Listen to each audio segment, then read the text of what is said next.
Күләштің өнердегі құдіретін әлем тарихында сірә тек Шыңғыс ханға ұқсатуға болар еді.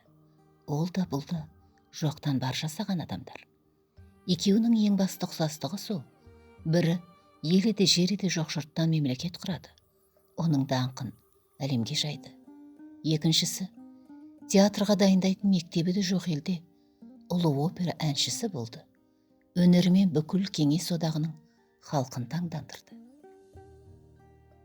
Күләш құжаты бойынша Алматыда 1912 жылы 2 мамырда дүниеге келіпті. Күләш өзінен өнері даңқы ұзақ жасап келе жатқан адам. Оның пәни ғұмыры дәл Мұқағалидікі сияқты 45 жаспен ғана шектелді.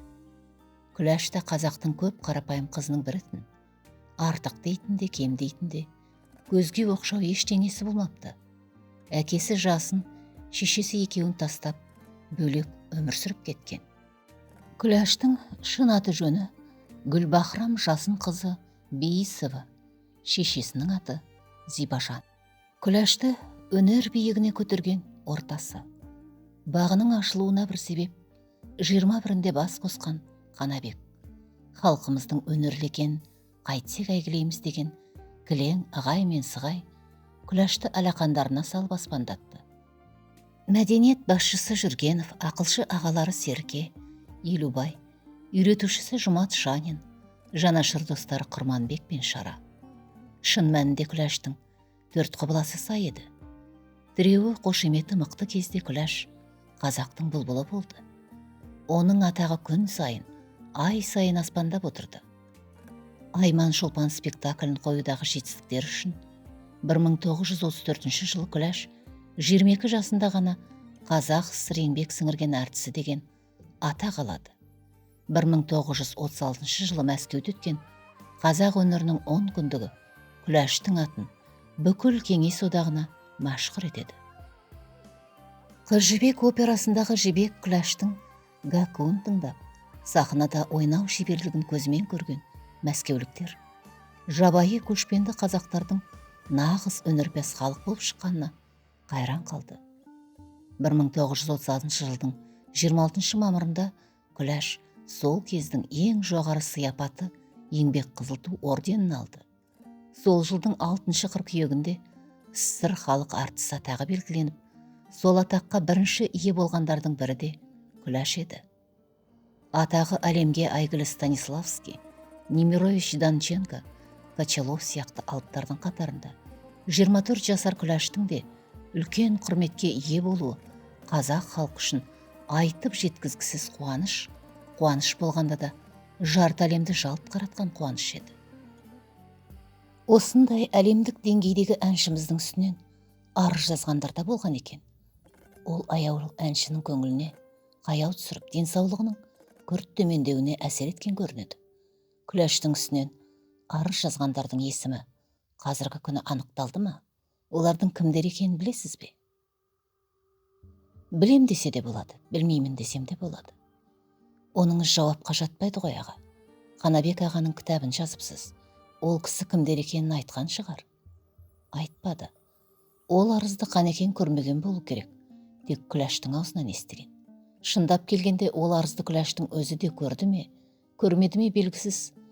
Құштар көңіл аталатын естелік кітабында Қанабек Байсейітов Күләш өз көзімен көріпті демейді.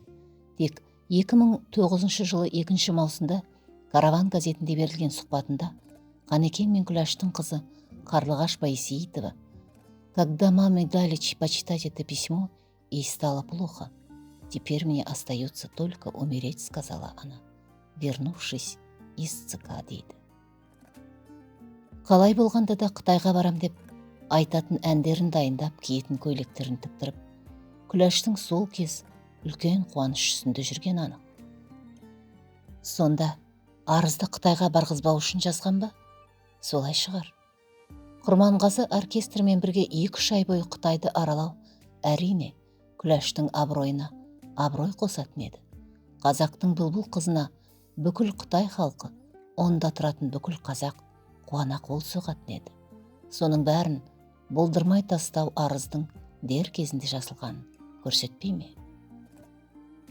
Маған Қанекең арызды жазған 6 адам деп айтқан. Ал сол кезде Құрманғазы оркестрінің дирижері болған Шамғон Қажығалиев теледидардан берген сұхбатында 7 адам деді. Қайсысы шын екенін анықтау үшін сол арыз жазған мұрағатты қарау керек. Әйткенмен Алтаудың кімдер екенін мен кейін Күләштің құдіреті деген мақалам жарық көрген соң бір кісіден естідім. Арызды ұйымдастырушы ағайынды 2 әнші болыпты. Бір байқағаным Күләштің үстінен 6 адам арыз түсірген естелік жазғандардың бірде-бір айтпайды. Ғабит те, Әбділда ағамыз да оны ауыздарына алмайды. Соған қарағанда ол арыз сол кезде елге жария болмай құпия қалған сияқты. Арыздан кейін Күләштің іле-шала өмірден озуы бастықтарды да басқаларды да қатты шошытып, ел білінбесін деп дүйім жұрттан жасырған-ау шамасы. Күләштің соңғы көктемі деген әңгімемді радиодан Оразбек Бодықов ағамыз 85 жылы желтоқсанда бергізіп еді. Сол үшін ол кездегі телерадио комитетінің басшысы Камал Смайыловқа Серіков деген әлдебіреу менің үстімнен арыз түсірді. Әлгі Серіковтың Күләш пен Қанабекке деген ызасы әлі басылмағаны жазғаннан ақ көрініп тұрды. Серіков деген кім? Ондай адам жоқ. Бүркеншік атпен жазған ғой. Бірақ 57 жылы Күләштің үстінен арыз жазғанның бірі сол екенін өз сөзі дәлелдеп тұр. 6 кісінің арыз жазғаны рас дейді. Және ол арыздың негізгі мазмұнында дәл айтады. Бәрін әлі ұмытпапты. Ағайынды 2 әншіге бұл кісіні қоссақ 3 арызшыны, оған әйелін қоссақ 4 арызшыны табамыз. Сонда сізше Серіков деген кім? Оразбек Бодықов ол кісінің кім екенін айтқанда мен біраз уақыт есеңгіреп адамша отырып қалдым. Өйткені ол айтқан 6 басар әнін тыңдағанда мен ылғи қазақ әні мен қазақ әншісінің құдіретіне есім кете елжіреп кететінмін. Сен әлмай сандалып қалдым. Құштар көңіл кітабында Қанекең және ол кісіні қалай мақтаған. Құрманбек ойнаған рөлді одан кем шығармауға тырысқан талантына өте жоғары баға береді. Қанекең оның арыз жазғанын білмеген бе? Әлде біле тұра айтқан әділдігі ме?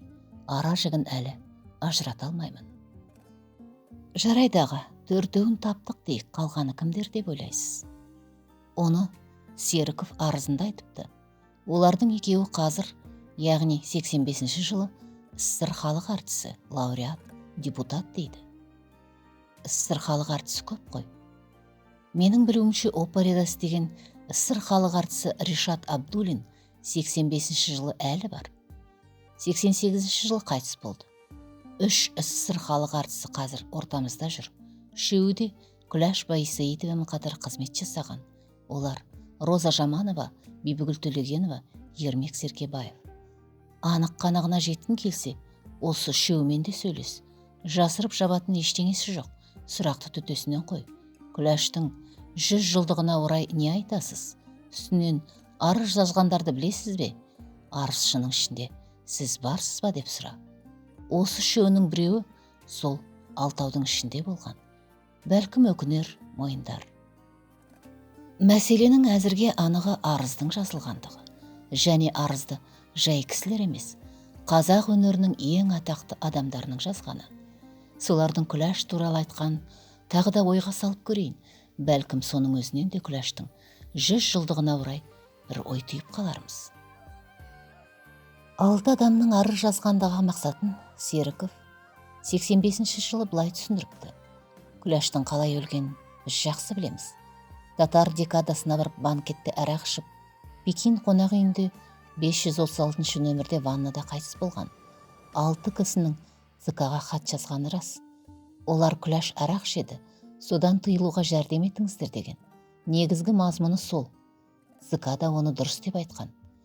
Ол адамдар қазір осында, 2-і СССР халық әртісі, неше рет мемлекеттік сыйлықтың лауреаттары, талай орденмен наградталған, жоғарғы совет депутаты, қалғандары Қазақ СССР халық әртісі, лауреаттар, талай орденнің кавалерлері. Міне, орталық комитетте олардың еңбегін осылай бағалап отыр. Егер бұл әңгімені көтергілеріңіз келсе, ЦК-ға барып сөйлесейік, оған барғалы деп отырмыз. Қазақ әдебиеті газеті 72 жылы 24 қарашада Күләш Байсейітованың туғанына 60 жыл толуына байланысты мақала береді. Газеттің сол санында Бибігүлдің «Ұстазым» деген мақаласы бар. Мен өз өмірімдегі сондайлық өзгеше бір ыстық сәт Күләшпен дидарласқан, сырласқан кездерімдер едім дейді. СССР халық әртісі, СССР мемлекеттік сыйлығының лауреаты, 7-9 рет сайланған Қазақ СССР-ның жоғарғы советінің депутаты Бибігүл Төлеген. Мұндай шәкірт өз ұстазына қол көтеруі мүмкін бе? Әрине мүмкін емес. Ал Ермек Серкебаев жайлы не айтасыз? СССР және Қазақ СССР халық әртісі, 7 рет сайланған КСРО жоғарғы кеңесі мен 11 рет сайланған Қазақ СССР жоғарғы кеңесінің депутаты, КСРО мемлекет сыйлығының лауреаты Ермек Бекмахметұлы Серкебаев 26 жыл туылғаны белгілі. Яғни Күләш қайтыс болғанда ол 31-ге келген. Күләш өлгенге дейін опера театрында 10 жыл бірге істеген екен, аз уақыт емес. 2002 жылдың 14 мамырында Казахстанская правда газетінде жарияланған мақаласында опера театрының әдеби бөлімінің меңгерушісі Әлфия Байжанова Ермек Серкебаевтың Күләш жайындағы мынандай пікірін келтіреді. Когда я пришел в театр молодым человеком в 47 году, Күләш апай встретила меня с открытым сердцем и душою. Относилась ко мне очень заботливо. Всегда брала меня с собой на гастроли. Осындай ыстық ықылас білдірген адам арыз жазу мүмкін бе? Мүмкін. Тағы бір халық әртісі Роза Жаманова жайында ойыңыз қандай? Қазақ СССР мемлекеттік сыйлығының лауреаты, 6 рет сайланған Қазақ СССР жоғарғы советі мен 8 рет сайланған СССР жоғарғы советінің депутаты Жаманова Роза Үмбетқызы 28 жыл туылған. Күләш қайтыс болғанда ол 29 жаста. 72 жылы 27 қарашада Абай атындағы Қазақтың академиялық опера және балет театрында Күләштің туғанына 60 жыл толуына арналып кеш болып, сонда Роза Жаманова баяндама жасайды. Ол баяндаманы біз тыңдай алмадық.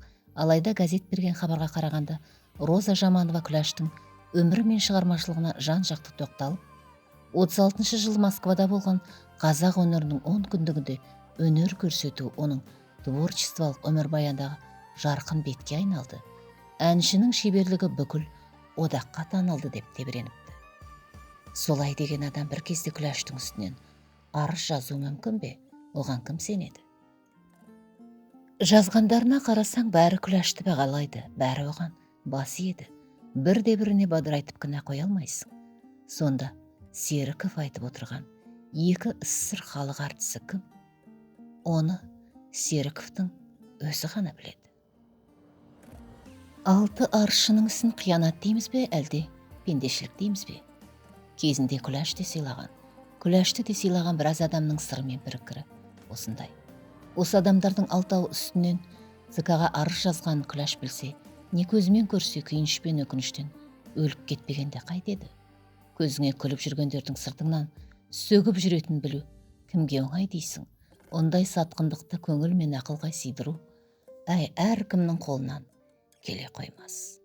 Іштарлық, көре алмастық, қызғаныш кейбіреуді қамшылапты жататын көрінеді. Алайда өзінен артып бара жатқан адамның көзін құртып жіберуге тырысатын, ал ол қолынан келмесе, ең болмаса өмірін туталақай етіп жібергісі келетін кекшілдер қоғамға да жеке адамға да өте қауіпті екенін өмір ежелден ақ дәлелдеп келеді. Қазақ ондай қара пиғылды тоқтатуға шамасы келмеген соң, әншейін мән бермегенсіп, елемегенсіп, оны пендешілік дей салады. Сол пендешілік бірде қаулап, бірде баяулап, ақыр заманға дейін бізбен бірге баратын көрінеді.